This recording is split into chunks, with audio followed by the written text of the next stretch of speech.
IVF करवाने का मतलब ये नहीं कि बच्चा 100% होगा, पर इसका ये मतलब भी नहीं कि उम्मीद नहीं बची है।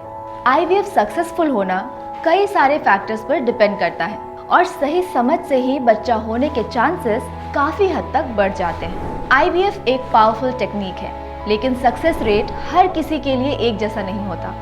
आइए समझते हैं वो 5 रीजंस जिनसे आईवीएफ यानी इन विट्रो फर्टिलाइजेशन का रिजल्ट जुड़ा होता है। पहला, आपकी उम्र।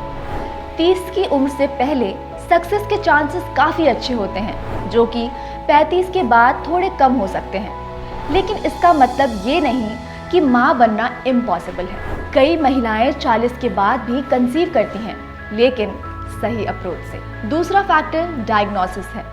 अगर आपकी PCOS, block tubes, low sperm count या एंडोमेट्रियोसिस जैसी स्थिति है, तो आपकी ट्रीटमेंट को उसी के हिसाब से एडजस्ट किया जाता है। आईवीएफ कोई वन साइज फिट्स ऑल जैसी थ्योरी नहीं होती, ये पेशेंट टू पेशेंट डिपेंड करती है। तीसरा फैक्टर है लाइफस्टाइल।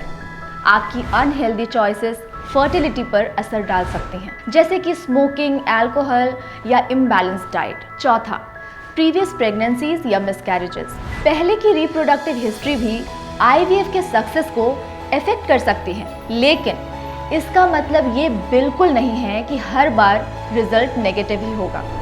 आजकल एडवांस टेक्निक्स के थ्रू हम उस हिस्ट्री को ध्यान में रखकर पर्सनलाइज्ड ट्रीटमेंट प्लान बनाते हैं। और अब सबसे इम्पॉर्टेंट बात, डॉक्टर्स का एक्सपीरियंस और एम्ब्रियोलॉजिस्ट की स्किल, ये दोनों ही आईवीएफ के सक्सेस के लिए बहुत क्रूशियल होती है। जब टीम एक्सपीरियंस्ड होती है और लैब एडवांस्ड, तो सक्सेस के चांसेस नेचुरली काफ़ी बढ़ जाते हैं। Adam and ewe fertility centre में हम हर कपल को बेस्ट केयर देने के लिए कमिटेड हैं, बिना किसी कॉम्प्रोमाइज़ के, पूरी ऑनेस्टी और एथिक्स के साथ। आईवीएफ का सफ़र आसान नहीं होता, लेकिन जब साथ हो समझ, रिस्पेक्ट और ट्रीटमेंट, तो ये मुश्किल भी नहीं होता। अगर आप आईवीएफ के बारे में सोच रहे हैं या कंफ्यूज्ड हैं, तो बिना किसी झिझक के हमसे संपर्क कीजिए।